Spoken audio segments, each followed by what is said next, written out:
Buenas noches a todos, bienvenidos a la segunda clase de la obra práctica en proceso. Esta es una materia electiva para diseño gráfico y lo importante es que sepan para la compañera que se está conectando por primera vez el día de hoy que estamos hablando de el proceso de creación de la obra artística tomando en cuenta las visiones económicas, políticas, sociales, culturales que hayan en cada una de las épocas. Ahorita, pero solamente nos vamos a concentrar en la época antigua, en Grecia, Roma, hasta que lleguemos medioevo y renacimiento, y después nos venimos a la contemporaneidad, cómo se está haciendo la cosa contemporánea, el arte contemporáneo, qué tipo de arte se hace contemporáneamente, todo eso, y comparemos las dos cosas. Importante, por favor, ya en el portal está colocada la grabación de la clase pasada, si la quieren revisar. Ok, se está conectando Ángel Díaz, que la semana pasada no se conectó. Ok, déjame anotar aquí la asistencia, perfecto, para saber que están aquí. Y también voy a colocar, y lo voy a agregar también al chat, que va a estar disponible la primera asignación y el primer hilo. Recuerden que en el caso de los hilos, yo voy a colocar un planteamiento inicial. El primero que responda, las siguientes personas deben responder en base a eso. Ya está colocado el primer hilo de la obra plástica en proceso, donde hay una relación entre los elementos plásticos y lo que ustedes hacen de artes plásticas. Por favor, revisen bien, no repitan lo que digan compañeros anteriores, por favor, sino que lean lo que dice el compañero con su ejemplo, ustedes agregan su ejemplo reforzando y opinando lo que dice el compañero y así sucesivamente, por favor, para que yo pueda colocar la nota.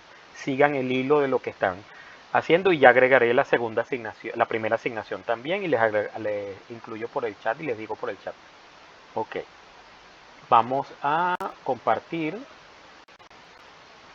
la pantalla para que veamos la presentación del día de hoy. A esperar que abra para ver que... Ok, al finalizar hacemos como un repaso. Ok, perfecto. Listo, ya se está abriendo. Recuerden que también se está evaluando participación. Si alguien quiere participar durante la presentación, puede abrir el micrófono. Si no puede abrir el micrófono, lo puede escribir en el chat y yo lo voy revisando mientras la presentación va avanzando o al final de la presentación para que den los ejemplos, opiniones sobre lo que estamos viendo. Bueno, yo siempre, esta es la clase número 2, yo siempre hago un repaso de las clases anteriores para que no se vayan a perder de dónde venimos y sabemos para dónde vamos a ver el día de hoy. Bueno, la semana pasada hablamos de artes plásticas y elementos plásticos. A mí me parecía necesario que ustedes recordaran qué son las artes plásticas y recordaran los elementos plásticos. Para los compañeros que se están conectando lo van a ver. Igual pueden revisar la grabación de la clase pasada y esta grabación la subiré apenas terminemos la clase del día de hoy. Hablamos que las artes plásticas son la manifestación, la práctica artística y el tipo de arte que se realiza con recursos plásticos, por eso se le llaman artes plásticas, es decir, los materiales, también se le llaman las artes de los materiales. Y también utilizan unos elementos plásticos que lo vamos a ver ahora, con materiales, y esos materiales se pueden modificar, se pueden moldear, se cambian. Hablamos entonces que los tres tipos de artes plásticas son la pintura, que es la más antigua, la que conseguimos en las cavernas. Después nació la visión de la escultura y al mismo tiempo estaba naciendo la visión de la arquitectura. La escultura y la arquitectura están en tres dimensiones, y la pintura está en dos dimensiones. Largo y ancho nada más en dos dimensiones, escultura tiene largo, ancho y profundidad. Por eso está en tres dimensiones, la podemos ver desde varios puntos de vista. También definimos qué es pintura, escultura y arquitectura, lo pueden revisar en el material de apoyo que lo voy a subir. Voy a subir el material de apoyo de la primera clase y de la segunda clase con su bibliografía. Lo pueden revisar y es necesario que lo revisen porque recuerden que el examen que va a estar disponible después de la clase número 4, está basado en la teoría de lo que hayamos visto hasta el momento. De lo que hayamos visto y que pueden revisar en el material. Y hablamos también de los elementos plásticos la semana pasada. Hablamos de qué es punto como elemento básico, primordial, el elemento inicial de donde nacen los demás elementos es el punto, el momento en donde el pincel toca, el momento en donde el lápiz toca la hoja, el momento en donde tú tocas, empiezas a moldear, en el caso de la arquitectura, todo eso es un punto, y si unimos varios puntos creamos líneas, y si unimos varias líneas, hablamos de líneas geométricas, hablamos de líneas curvas, líneas rectas, los diferentes tipos de líneas en el espacio, y hablamos de la línea curva unida, líneas onduladas, hablamos de líneas mixtas, Y si unimos líneas, creamos formas o figuras, que es el tercer elemento de las artes plásticas. Forma, figura, y la forma, figura, ¿cómo se le da vida? Se le va a través del color, que es el reflejo de la luz. Recuerden que la luz impregna y lo que se refleja, ese es el color. Y el color también tiene un valor, por eso hablamos del valor como el mayor valor del color acercado al color blanco, y los colores que se acercan más hacia el color negro tienen un menor valor porque tienen menor luminosidad. Y hablamos de degradación de colores, hablamos de contraste de colores también. Y el último elemento que tratamos es la textura, y hablamos de la textura como lo que percibimos en la superficie. Por lo tanto, percibimos las texturas artificiales creadas por el ser humano, las texturas naturales, que son las texturas propias de la naturaleza, y hablamos de la textura visual, que es la que percibimos, pero que no podemos tocar, como por ejemplo un cuadro. Nosotros podemos ver un vestido de un cuadro, pero nosotros lo percibimos visualmente, pero si tocamos, no tocamos el vestido, sino que tocamos los pigmentos, óleo, acuarela, el tipo de pigmento que sea, y de textura táctil, la que nosotros tocamos a través del tacto. Por ejemplo, en una escultura podemos también imaginar un vestido. Visualmente nos imaginamos un vestido, pero táctilmente puede ser madera, o puede ser arcilla, o puede ser mármol, por ejemplo. Todo eso lo hablamos la semana pasada. Pueden revisar la clase. Hoy vamos a meternos en la antigüedad greco-romana y la estética clásica, y vamos a comenzar hablando de Grecia. Vamos a comenzar hablando de la Grecia antigua y a qué llamamos estética clásica en la Grecia antigua. Porque recuerden que esta materia tiene que ver cómo se creó formalmente toda la visión del arte, y en este caso vamos a hablar del arte griego, que es el arte clásico por excelencia, y pasamos del arte griego a entender qué es eso de estética clásica y cómo se formó Grecia como tal. Bueno, la Grecia antigua tuvo varios periodos. Un periodo prehistórico, porque tenemos que entender el periodo del arte, el arte como parte de este nacimiento. El arte nace en un contexto histórico que incluye una visión política, una visión social, una visión económica, una visión artística y una visión cultural. Eso va a generarse en este periodo, y el periodo de los diferentes periodos históricos de Grecia van a permitir ese tipo de arte que se hizo en la Grecia antigua. Por eso estamos hablando de cuál es el proceso político, económico, social, cultural que genera una obra de arte. Por eso esta materia se llama la obra plástica en proceso, cómo se genera esa obra plástica a partir de los procesos. La Grecia antigua tiene un periodo antiguo, un periodo prehistórico, que está incluido en lo que nosotros conocemos como el paleolítico, mesolítico, neolítico, que son los mismos periodos de la prehistoria, es decir, el periodo paleolítico, el periodo mesolítico, neolítico y la edad de cobre.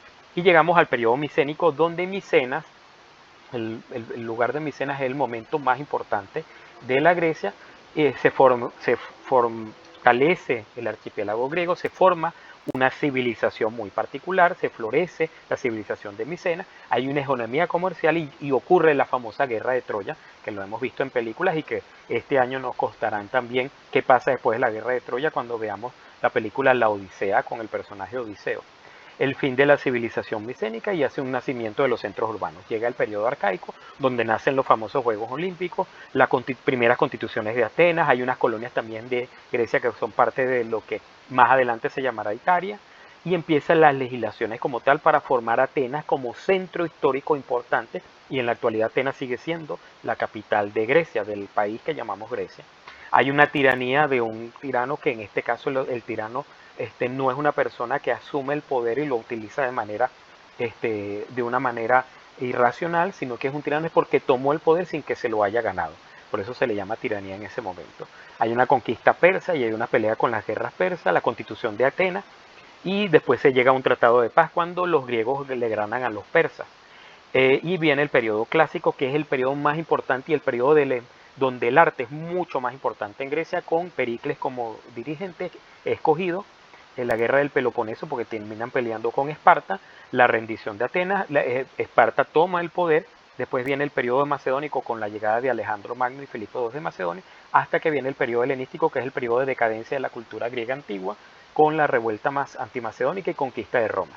Recuerden que todo esto lo pueden consultar después en el material y también pueden volver a revisar la clase si lo desean.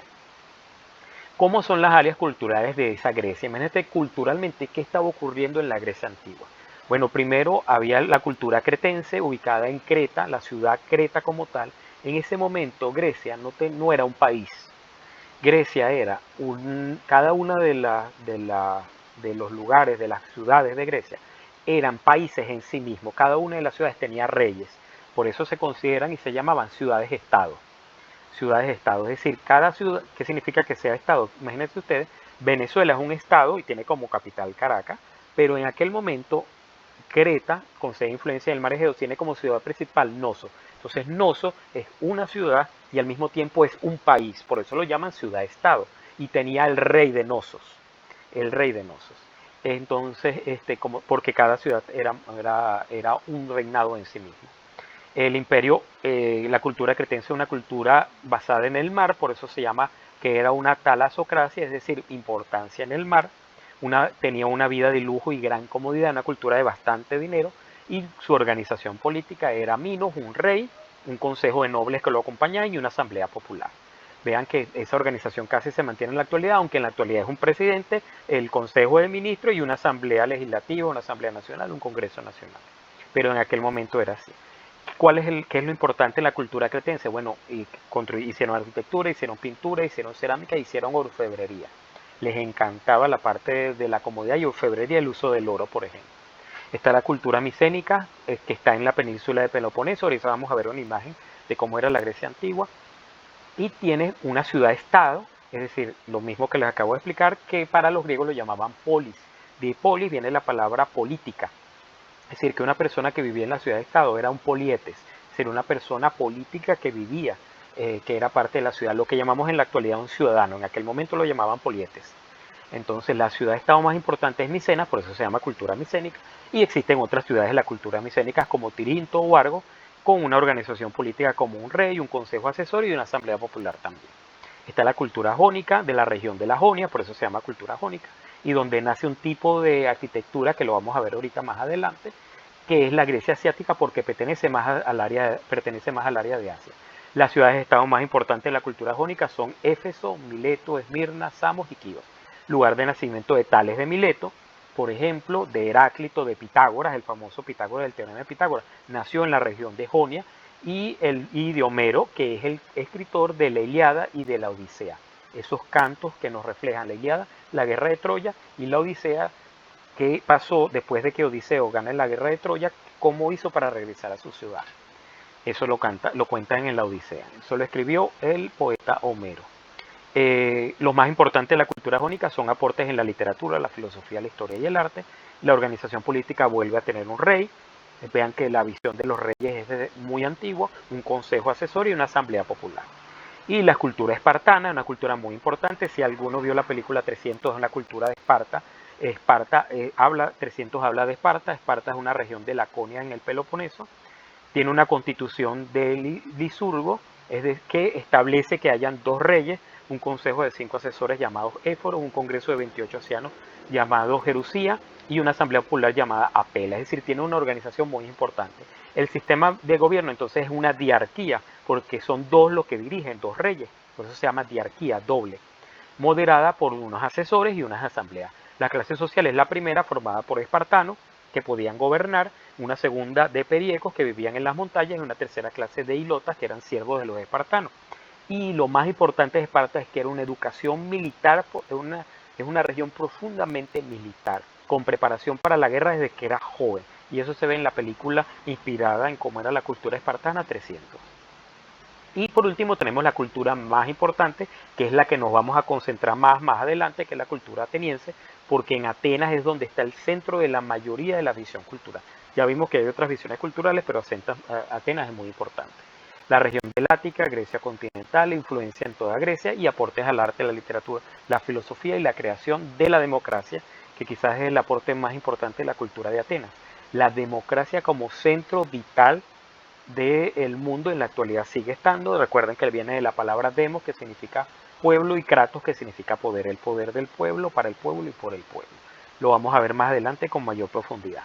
Si tienen alguna duda, algún comentario, recuerden que lo pueden escribir en el chat. Ya tenemos las áreas culturales de la Grecia antigua y aquí podemos ver la Grecia antigua. Por ejemplo, en la parte inferior se puede ver, vamos a ver si esto me permite subrayar. Ajá, puntero láser. Ajá, creo que lo pueden ver ahora. Esta es la región de Creta y la isla, vean Nosos, donde está Nosos como ciudad-estado. Esta es la isla Creta. Esta es la llamada península del Peloponeso. Recuerden que una península es todo rodeado de agua y un pedacito que une al continente, que es todo este que está aquí.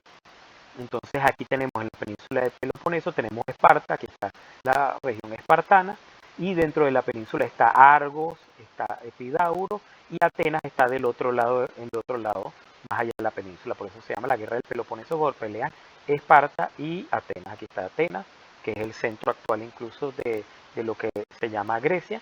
Todo esto es la región ateniense, todo esto es la región espartana. Y tenemos entonces aquí la Jonia. Esta es la región de la Jonia, donde está Éfeso, Esmirna, eh, Mileto, todo lo Halicarnaso, todo esto. Y ahí tenemos, y todas estas son las pequeñas islas que se llaman las Cícladas. Y este es el mar Egeo, que es donde está toda la región. Así era la región antigua. Todos ellos se conocían y compartían. Pero no, en la actualidad todo pertenece al país Grecia. En este momento Atenas era un estado en sí mismo, por eso se llama Polis. Esparta en un estado en sí mismo se llama Polis, la Polis espartana, la Polis de Noso, la Polis de Esmirna, etcétera, etcétera. Tenían reyes especialmente en cada uno, como les acabo de nombrar, como eran las regiones culturales. Ok, seguimos entonces y vamos a hablar de cómo se forma esa democracia y ya nos concentramos en Atenas. Primero, para formar la democracia, primero tuvo que haber una monarquía, es decir, quienes mandaban eran los reyes de carácter hereditario. Ya ustedes saben que el rey tiene un hijo y el hijo hereda el trono. Grupos sociales habían unos eupátridas, que son los nobles de la ciudad, descendientes de los primeros habitantes. Solamente los primeros habitantes eran los que podían pertenecer a los eupátridas, con posesiones y derecho a pertenecer al gobierno escogido por el rey. Estaban los demiurgos, que eran los habitantes de la ciudad dedicados al comercio, la artesanía y los oficios. Estaban los ergogoi, que eran los campesinos. Georgogoi, geo significa tierra, por eso se llaman campesinos.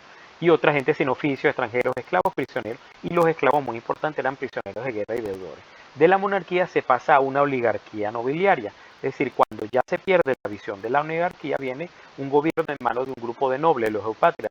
Por eso se llama oligarquía. Es decir, los nobles son los que toman el poder. Por oligarquía y nobiliaria de los nobles. Existen dos asambleas, un arcontado sustituye al rey y lo coloca como uno de sus miembros. Hay 9 miembros, un arconte rey encargado de la religión, un arconte polemarca del ejército, un arconte epónimo del aspecto civil y 6 arcontes demóstenes con funciones judiciales para organizar la ciudad. Y está el aerópago, que es el antiguo consejo de nobles de la monarquía con miembros vitalicios y funciones que no tenía el arcontado. O sea, pasamos de una monarquía a una oligarquía nobiliaria. De la oligarquía nobiliaria se crean las primeras leyes, que son las primeras leyes de Dracón, en el 621 a.C. Existe en este momento una lucha social por el manejo del Estado de los eupátridas. Dracón, que es miembro del arcontado, logra la aprobación de las leyes escritas, disminuye el abuso por parte de la nobleza, las leyes severas con pena de muerte en la mayoría de los delitos. Imagínense ustedes, una ley que si incumples algo, de una vez te dan pena de muerte. Era una ley muy, muy severa en ese momento. Pasamos entonces a las reformas de Solón y se crea una oligarquía plutocrática. Pluto, para los griegos, es el dios de la riqueza. Entonces, Kratos significa poder, el poder de los ricos. Entonces se crea una oligarquía que se otorga a Solón, miembro del arcontado, poderes de organización gubernamental y nace una oligarquía plutocrática o gobierno de la gente que tiene dinero, gobierno de los adinerados, aunque también se protegieron las clases bajas. Y se hacen las siguientes reformas políticas. Demóstenes asesoran los 3 arcontes principales, el Areópago solo cumple funciones judiciales, se crea el Senado o Consejo de los 400 para crear proyectos de leyes que eran presentadas en la Asamblea Popular, la Asamblea Popular o Eclesia formada por atenienses mayores de 20 años y el Tribunal Popular de la Elialia se encarga de los delitos comunes. Fíjense cómo vamos pasando de una monarquía a una oligarquía nobiliaria, después con las leyes de Dracón van a generar después en una oligarquía plutocrática y se crean también reformas sociales como 4 clases sociales según la riqueza, es decir, la gente que tiene más dinero tiene derechos, la segunda y tercera casi sin diferencia, salvo que la segunda podría servir el ejército a caballo y la tercera solamente como soldado, y la cuarta solo podría pertenecer a esa asamblea que se llamaba la Eclesia. Se hace una evaluación de la esclavitud por deuda, es decir, la gente que debe dinero ya no es esclavo, simplemente tiene que en algún momento ver cómo lo paga. Pero anteriormente, si tú debías dinero, quedabas como esclavo y si no lo pagabas. Abolición del derecho a la sucesión de tierras por mayorazgo, es decir, al morir de las tierras, los padres quedan en manos de todos los herederos y no del hijo mayor. Anteriormente se pensaba que las tierras cuando morían quedaban en nombre del hijo mayor, ya eso cambió y a todo el mundo se le da tierras.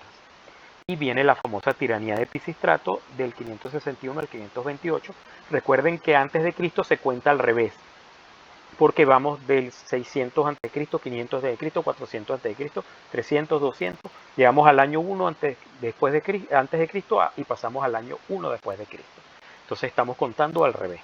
Del 561 al 528, las reformas de Solón no fue del agrado general, los líderes toman el poder por la fuerza, Pisístrato entonces se toma el poder, no actúa de forma opresiva, es decir, por no haber sido elegido, se considera un tirano, aunque no actúa de forma opresiva. De hecho, el pueblo recibe apoyo porque él es el que crea el teatro. El teatro nace en la Grecia antigua y Pisístrato es el que permite que el teatro se cree. Se encarga de la protección de la cultura en la recolección y escritura de los poemas de Homero y bajo su gobierno nace el teatro, como ya les dije. Y vienen las reformas de Clístenes y aquí llegamos a la democracia. ¿Por qué es importante ver todo este periodo? Porque estamos llegando al momento en donde va a permitir que el arte se desarrolle mejor. La democracia va a permitir un gran desarrollo del arte, en la arquitectura, en la escultura. Grecia no tiene pintura, entonces por eso es necesario ver cómo todo se va generando en Atenas para que el arte se cree y el arte sea importante. Llega entonces Clístenes, que toma el poder y se crea la democracia en el 508 a.C. Hay una abolición de las clases sociales, los ciudadanos atenienses, extranjeros y esclavos se mantienen así, es decir, todo el mundo es ciudadano, sea extranjero, sea esclavo, sea teniente. Se crean 10 tribus agrupadas en comarcas llamadas demos, pueblos, de ahí viene demos, democracia. Y desde el punto de vista político, la democracia o gobierno del pueblo y por el pueblo se crea con leyes iguales para todos los ciudadanos. Y organizacionalmente se crea un arcontado de 10 miembros, unos estrategas que son 10 generales del ejército, un areópago que es un tribunal de 10 jueces, unas demarcas de 100 gobernantes encargados cada una de un demo, son 100 demos entonces, un consejo de los 500 encargados de proyectos de leyes, una asamblea de demos de 100 miembros de discusión de problemas y proyectos de ley, una asamblea popular o eclesia encargada de las decisiones, donde se incluyen solo los mayores de 20 años, y el Gran Tribunal de la Haya se mantiene con 5.000 jueces encargados de opinar sobre cada uno de los delitos. Y por último llega el imperialismo ateniense, es decir, Atenas después de la democracia viene una visión imperial muy fuerte gracias al siglo de Pericles, que es el siglo V a.C. Pericles fue un estratega y reelegido por la Asamblea Popular hasta su muerte, es decir, lo reelegían, porque esa es la democracia, en este caso no había un periodo que se cerrara, sino que lo reeligieron hasta que murió. Y se le da importancia a la democracia, a la economía y a la cultura. Es decir, todo este proceso político está generando en que Pericles logre que la economía sea estable y que la cultura, por lo tanto, florezca en la Grecia antigua, especialmente en Atenas. Entonces se consolida el sistema democrático con el derecho a que cualquier ateniense pueda ser parte del gobierno y que ejerza cargos que se le paguen remunerados, limitación de las funciones durante un año. Cualquier intento de tiranía podía ser condenado a la ley del ostracismo. El ostracismo es que una persona es expulsada, es desterrada por 10 años de Atenas si en algún momento quiere volverse tirano y tomar el poder sin haberlo elegido. Y se establecen las cleruquías o aldeas para que vivieran los ciudadanos sin tierras y empleos de la ciudad. Es decir, también se le da a los pobres la importancia que merece en este caso. Y entonces, ¿qué aspectos culturales tiene Atenas como centro importante? Fíjate, toda esta evolución permite que haya una educación, una verdadera educación. Culturalmente hay una formación física y espiritual de la persona. Una escuela con lectura, con escritura, con cálculo, con poesía y con música. ¿Qué es lo único que no estamos viendo aquí? Que la educación solamente se le permitía a los hombres. La educación para las mujeres era totalmente distinta porque la mujer no tenía los derechos que tiene en la actualidad, y eso hay que entenderlo como una visión cultural. No lo podemos ver con los ojos de la actualidad porque si no, no comprendemos que en aquel momento era así. Hay un gimnasio con trabajo físico, lucha, salto, carrera de resistencia, conducción de caballos, equitación, lanzamiento de disco y jabalina solamente para hombres. Y hay un entrenamiento militar con preparación para la guerra también para hombres.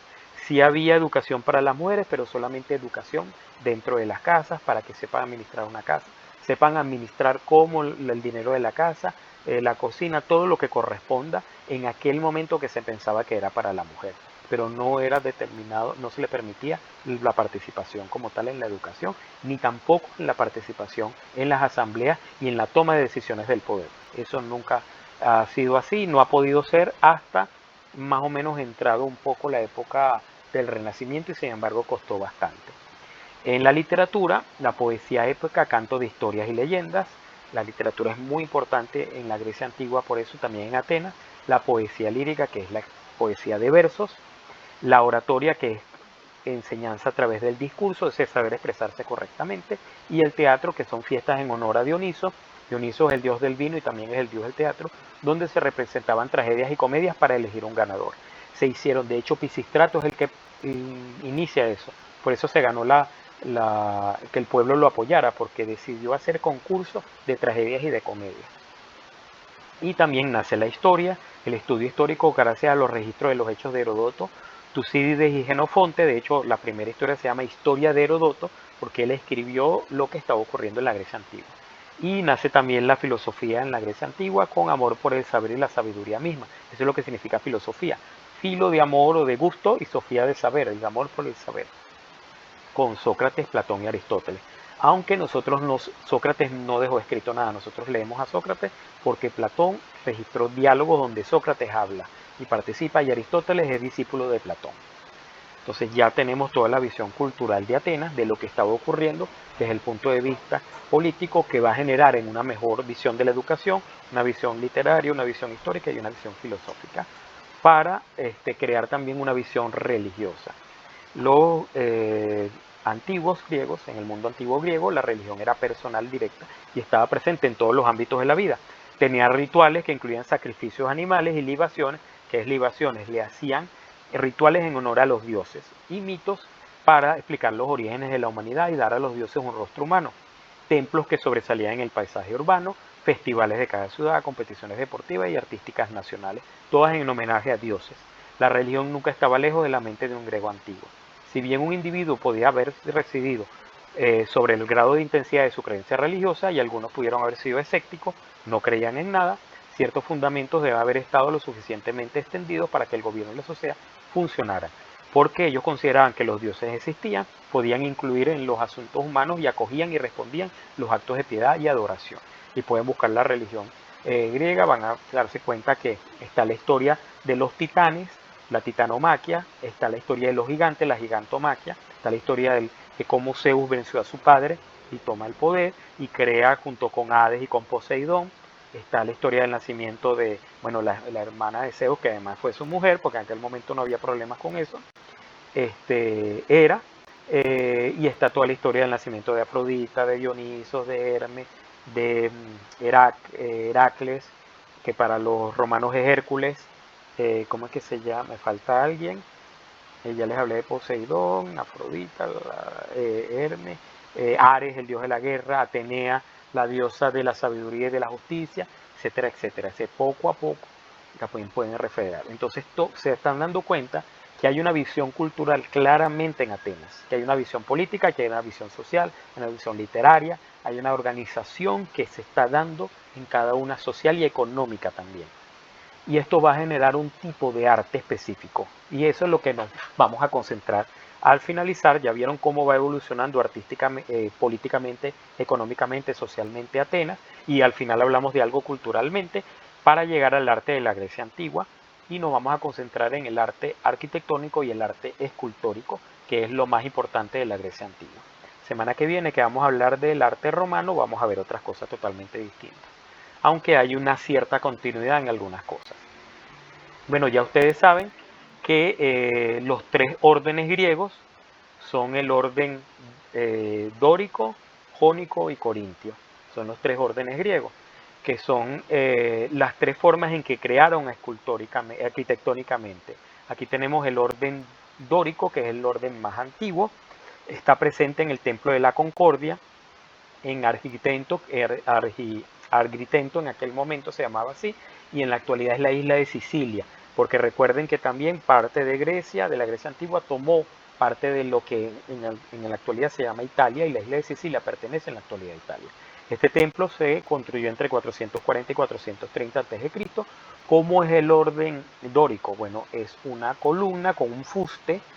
El fuste es la parte de toda la estructura de la columna, absolutamente simple, con algunas hendiduras, y no hay base. Se dan cuenta que no hay base, está totalmente puesto en el piso, un capitel, que es la parte de arriba sencillo, y aquí tenemos la parte del el frontón, toda la parte del entablamento es absolutamente sencillo. Se podía hacer algunas relieves y unas pequeñas esculturas aquí en la parte del frontón y un triángulo sin decorar. Aquí se puede ver clarito. Un triángulo muy simple. Aquí está toda la parte del frontón, donde pueden haber algunos diseños. Y aquí se ve absolutamente simple el capitel, la base recta y está totalmente puesta en el piso. Este es el orden dórico, que es el orden más antiguo, más simple. Interesante que por qué las columnas son como ensanchadas hacia abajo, porque ellos decían que los humanos engañaban y que si yo lo colocaba totalmente recta no se iban a ver rectas, que si yo lo pongo ancho hacia abajo el ojo humano va a ver lo recto completamente si lo veo desde abajo. Hasta eso pensaban ellos, los griegos, en su perfección. También la otra construcción muy importante de orden dórico es el Partenón de Atenas, que se construyó entre 447 y 438 a.C. Se llama Partenón porque está un templo en homenaje a Palas Atenea, a la diosa Atenea, que también se le llamaba Palas Atenea. Este es el Partenón. Vean dónde está la columna. Se dan cuenta que aquí se puede ver que fueron como ensambladas, armadas.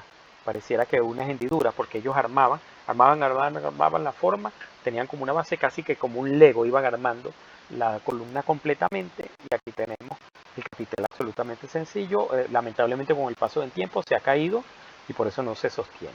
Se decía que en el medio había una escultura sorprendente y maravillosa de Atenea que fue saqueada.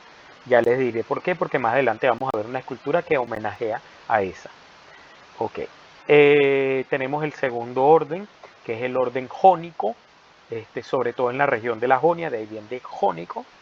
Este es el Erectión, que es un templo de la Acrópolis en Atenas, también se hizo en Atenas, pero esencialmente viene de la Jonia. ¿Cuál es la diferencia? Si hay una base sencilla, si existe la base, perdón, no, al contrario del orden dórico, tiene un capitel, una columna de fuste también acá al lado, pero tiene dos volutas, es decir, como dos espirales hacia los lados. Dos espirales, y en este caso el entablamento, lo que es la parte del friso, es mucho más uniforme y más larga completamente aquí. Aquí se puede ver el orden en el templo, se puede ver, y aquí también, aquí abajo, se puede ver que es de orden jónico. En este templo da la casualidad que también hay columnas en forma de mujer, esculturas en forma de mujer. Las columnas, que son también una visión escultórica en forma de mujer, se llaman cariátides. Vamos a verlas aquí. Aquí están las cariátides del templo de Erectión. Imagínate ustedes que tienen que repetir 4 o 5 o 6 veces la forma de mujer. Obviamente con el paso del tiempo la cara se cayó. O sea, imagínense ustedes que le cae agua, el viento, la arena que le pasa, va perdiendo, y esto tiene muchos siglos antes. Si es del 400, tiene 26, estamos en el 21, tiene 25 siglos. O sea, es muy complicado. Bueno, el siglo V, unos 26 siglos completos. Entonces es muy complicado que se soporte, pero igual están conservadas estas cariátides. Aquí podemos ver lo que yo les dije de textura visual. Se dan cuenta que tú imaginas vestidos. Visualmente podemos imaginar los vestidos, pero táctilmente estamos tocando mármol.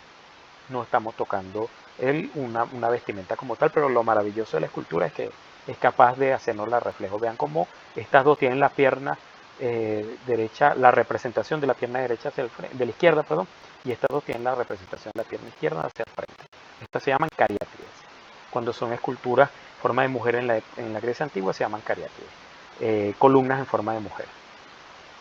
Tenemos también de orden jónico el templo de Atenea Nike, que es otra de las vocaciones de Atenea, en Atenas, construido entre el 426 y el 420 a.C., y aquí se ve clarito la columna con su base y las dos volutas hacia los laterales, que hacen que sea de orden jónico, con un triángulo absolutamente sencillo, y se dan cuenta aquí como el friso está mucho más largo y no está en secciones como el orden dórico. Perdón. Vamos con el último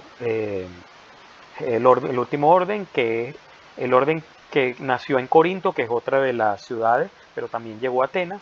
Tenemos el templo de Zeus olímpico en Atenas del 470 al 456. Está muy mal conservado, con el paso del tiempo se cayó. ¿Cuál es la diferencia? Se sigue manteniendo la base igual que el orden jónico.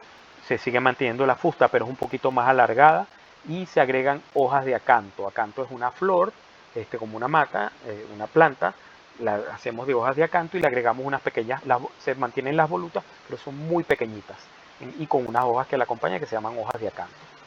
Aquí lamentablemente este templo no está muy bien conservado, pero se nota que sí es de orden, las hojas de acanto y tienen las pequeñas volutas. Si ustedes van al Teatro Municipal de Caracas, que es inspiración en griega, se darán cuenta que también es de orden corintio, porque es un teatro neoclásico, está inspirado en el clasicismo y se llama neoclasicismo.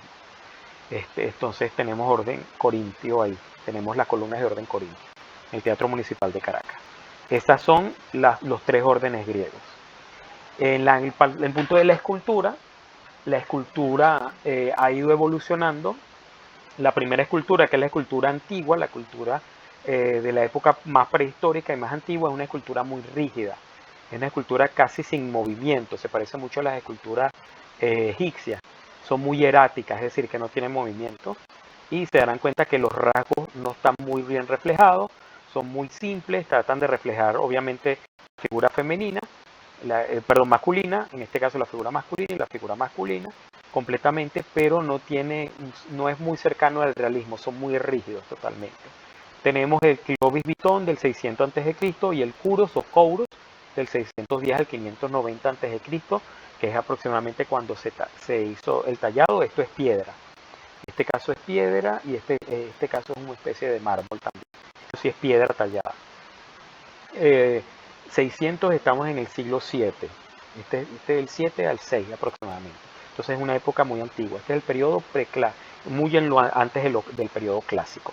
El periodo clásico va a mejorar completamente porque el periodo clásico va a buscar una cercanía al realismo, a la verdad, a reflejar la figura humana tal cual es, reflejar los gestos tal cual es, la representación del cabello, la representación de los músculos, la representación de las manos, la representación de las piernas y de los gestos. Y aquí se ve clarito el discóbolo de Mirón. El original es del 450 a.C. Ninguna escultura griega se conservó. Lamentablemente ninguna escultura griega se conservó. Lo que conservamos son copias de gente que copió al original griego. Las esculturas griegas fueron saqueadas porque los templos fueron saqueados, fueron destruidos. Muchas de las esculturas tenían algunas con piedras preciosas y lamentablemente no las conservaron, no están conservadas. Y este es el original, es de 450, pero aquí tenemos una copia romana de lo que puede ser el discóbolo.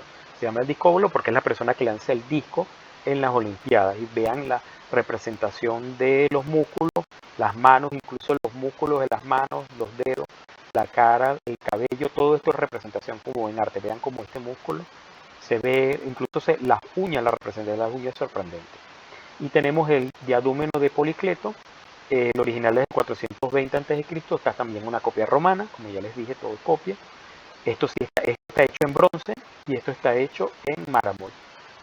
¿Por qué se le coloca este arbolito aquí con esta especie de representación como de una túnica que cae? Porque la figura está desnuda. Porque esto hace una vez de contrafuerte, porque si yo hago la escultura sola, posiblemente el peso de la escultura se vaya hacia atrás y se caiga. Entonces le coloco este contrafuerte y hace que se mantenga. Eso se va a ver muchísimo en las esculturas. También lo hicieron en las esculturas renacentistas que están inspiradas en las griegas y las romanas. Y también la escultura romana la hacen. Coloca esto como soporte. Es un contrafuerte, un soporte que permite que la escultura no se caiga. Lamentablemente, ¿por qué se le caen las manos o la cabeza o los brazos a las esculturas? Por el paso del tiempo. Se imagínense, tienen 25 siglos. La cultura no aguanta el paso del tiempo. Si se traslada, se daña, le cayó agua, lanzaron una piedra, qué sé yo, todo eso, la escultura se rompe. Esta se mantiene y sin embargo este dedo se le rompió porque es bronce. Y esta obviamente no aguantó el peso de la misma piedra. Pero vean lo que es el realismo. Es un realismo, vean los músculos. El realismo de los músculos es muy sorprendente. Imagínate el músculo también de las piernas. Muy sorprendente en este caso. Y tenemos, aquí está la Atenea Barbaqueón de Fidias. Fidias, los dos escultores más importantes de la época antigua se llaman Fidias y Praxíteles. Fidias, esta Atenea, es el original, es anterior al 450 a.C. Esta es una copia romana del siglo II, que copia la Atenea. Se dice que así podría haber sido la Atenea que estaba en el centro del Partenón. Imagínense ustedes que esa Atenea hecha en mármol gigante, la escultura podía medir unos 3 metros, 4 metros, tenía incrustaciones de piedras preciosas, tenía incrustaciones de oro, tenía oro y tenía también marfil. Entonces todo eso, cuando lamentablemente cayó la escultura griega, la gente, los romanos, lo saquearon, destruyeron la escultura, se robaron el marfil, se robaron el oro, se robaron las piedras preciosas, destruyeron la escultura. Aquí tenemos la copia, vean cómo es esta copia romana hermosísima, vean la caída de la vestimenta, lo que es la textura visual. Atenea con su famoso casco completamente, su pechera, y vean la representación, hermosísima también. El escudo y esta columna sirve de base para que no se le caiga la mano. Y este escudo sirve de contrafuerte para que la escultura no se caiga. Se hace así.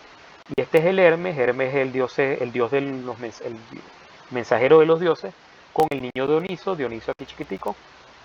Es un original del 350 al 330 a.C., pero esta es una copia romana del siglo I antes de Cristo también. Y aquí tenemos obviamente, vean, se le cayó el brazo. Y en este caso estamos en un realismo, el realismo después del periodo clásico, el periodo helenístico, que es el periodo donde empiezan a copiar los romanos, es un realismo mucho más, de unos gestos mucho más exagerados, de unos gestos que mucho más dramáticos, esa es la palabra que estaba buscando. Esto también, esto que está aquí, le sirve de base para que la escultura no se caiga, porque con esta pose se va a caer. Se dan cuenta aquí el contrafuerte. Y aquí está el brazo, afortunadamente el brazo de Hermes no se cayó, pero y mantiene a Dioniso, que está, porque Dioniso significa nacido dos veces. Dioniso Zeus le encantaba montarle cachos a su mujer Hera, le encantaba hacerle infiel, para decirlo menos coloquial, y Hera se dio cuenta y hizo que Dioniso quedara prácticamente despedazado, y Zeus lo agarró y se lo metió en la pierna, en el muslo, para que naciera nuevamente.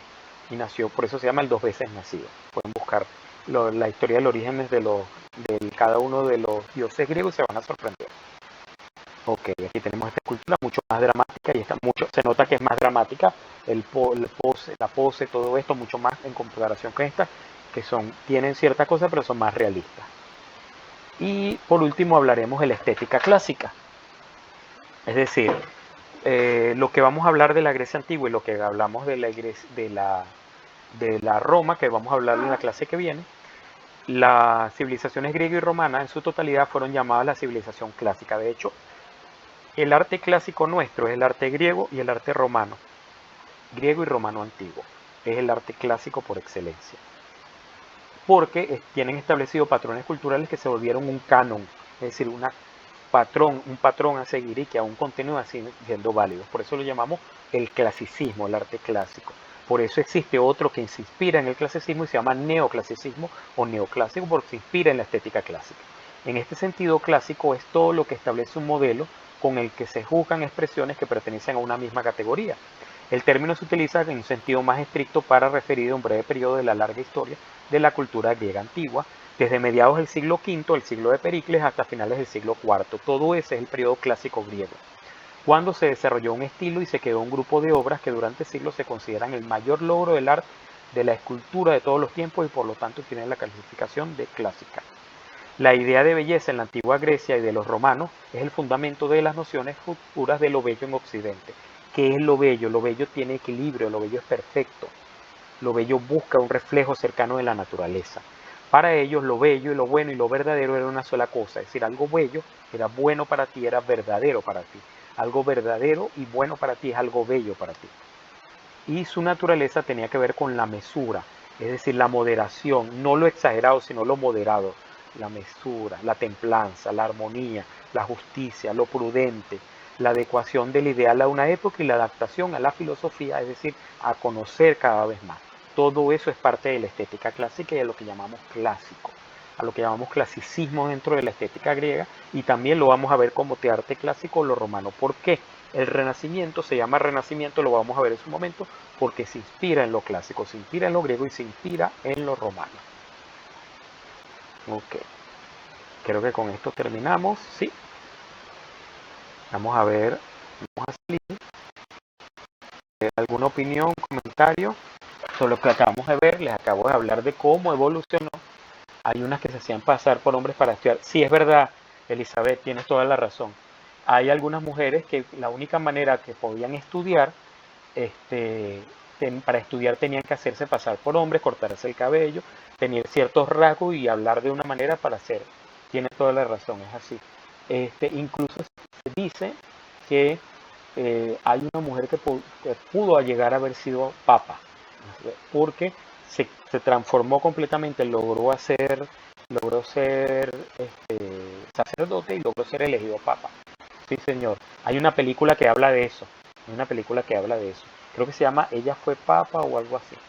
Este, se sorprenderían porque dicen que fue así, pero y ahora eso hizo que el papa, darse cuenta de cómo fuera papa, tenían que hacer una revisión completa para ver si de verdad no era mujer. Llevó a eso. Imagínense ustedes a lo que hemos llegado, a lo que llegó en aquel momento. Bueno, si consigo la película, se las mando al grupo para que la revisen y la puedan ver y después la busquen. A ver, espero que la consigan y se sorprendan. Bueno, ya vimos cómo hemos evolucionado, cómo evolucionó políticamente, económicamente, socialmente y culturalmente para llegar a ese arte perfecto, esa búsqueda de la perfección, de la prudencia, de la armonía, de la justicia, de lo no lo exagerado, de lo bello, bueno y verdadero para ti, que es la estética clásica y el arte que acabamos de ver, que tiene una búsqueda de la perfección. A pesar del paso del tiempo, sigue siendo un arte que se le puede llamar bello. Ok, bueno, con esto terminamos en la clase del día de hoy. Jorge, vi que llegaste. Ok, voy a anotar aquí, Jorge. Aarón llegó, creo que no. Tengo Aarón. Ok, ya te tengo. Jorge, sí, ya te anoté. Ok, Aileen ya la anoté, Valeria la anoté, Carmen la anoté, Didier lo anoté, Elizabeth la anoté, Ángel Díaz lo anoté. Ok, Aaron, ya lo veo ahí, Aaron Roja llegó tarde, ya lo veo. Ok, creo que estamos 1, 2, 3, 4, 5, 6, 7, 8. Estamos los 8, estamos conectados los que están inscritos en la materia.